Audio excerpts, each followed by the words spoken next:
এই রুমটা কে থাকতো? এই রুমে উনি থাকতো। এই পরিবেশে সফলতা কি? অনেক টাকা, বড় ডিগ্রি, নাকি সমাজের বুকে বুক ফুলিয়ে হাঁটার মতো কোনো বড় পদবি? আমরা যখন সাফল্যের পেছনে অন্ধের মতো ছুটছি, ঠিক তখন আমাদের চারপাশ থেকে হারিয়ে যাচ্ছে সবচেয়ে দামি অনুভূতিগুলো। এমনই এক চরম অবক্ষয় আর নির্মমতার গল্প রচিত হলো রাজধানীর মিরপুরের বুকে। মিরপুরের ৬ নম্বর সেকশনের একটি আবাসিক ফ্ল্যাট। পুলিশ ঘরের দরজা খুলে যা দেখল তা দেখার জন্য হয়তো কোনো সন্তানই প্রস্তুত থাকে না। বিছানায় পড়ে আছে ৭২ বছর বয়সী বৃদ্ধা নূরজাহান বেগমের নিথর দেহ। দেহ বললে ভুল হবে, তীব্র পচনে মাংস গলে বিছানায় খসে পড়েছে, বাসা বেঁধেছে পোকা। চিকিৎসকদের ধারণা অন্তত ৭ থেকে ৮ দিন আগে এই পৃথিবীর মায়া ত্যাগ করেছেন তিনি।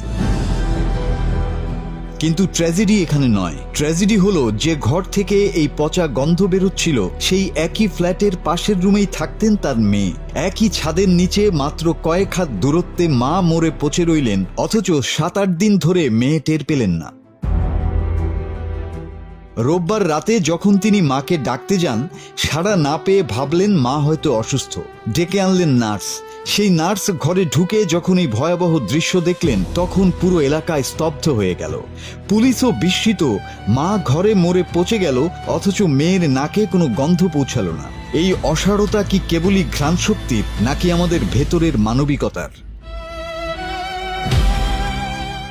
এবার তাকানো যাক এই মায়ের সফলতার খতিয়ানের দিকে। নূরজাহান বেগম কোনো সাধারণ মা ছিলেন না। তিনি সন্তানদের তথাকথিত প্রতিষ্ঠিত করে গড়ে তুলেছিলেন। তার এক ছেলে মোংলা স্থলবন্দরের যুগ্ম সচিব, আরেক ছেলে দেশের সর্বোচ্চ বিদ্যাপীঠ বুয়েটের শিক্ষক। কি চমৎকার এক সফল পরিবার! কিন্তু মায়ের শেষ সময়ে এই সফল সন্তানরা কেউ তার পাশে ছিলেন না। মায়ের মৃত্যুর খবর পেয়ে শিক্ষক ছেলেটি এলেও সেই সচিব ছেলেটির আসার সময়টুকুও হয়নি।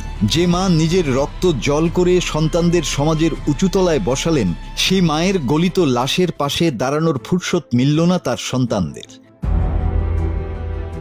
এই সমাজ আমাদের বড় বড় ডিগ্রি দিচ্ছে, বড় বড় চাকরি দিচ্ছে, কিন্তু আমাদের ভেতর থেকে মানুষ শব্দটাকে কেড়ে নিচ্ছে। একই ঘরে থেকেও যে সন্তান মায়ের বেঁচে থাকা বা মরে যাবার খবর রাখে না, সেই সন্তানের সাফল্যের মূল্য কতটুকু? আজ নূরজাহান বেগমের এই করুণ পরিণতি কেবল একটি লাশ উদ্ধারের ঘটনা নয়, এটি আমাদের সমাজের বিবেকহীনতা আর চরম পারিবারিক দূরত্বের এক জীবন্ত দলিল।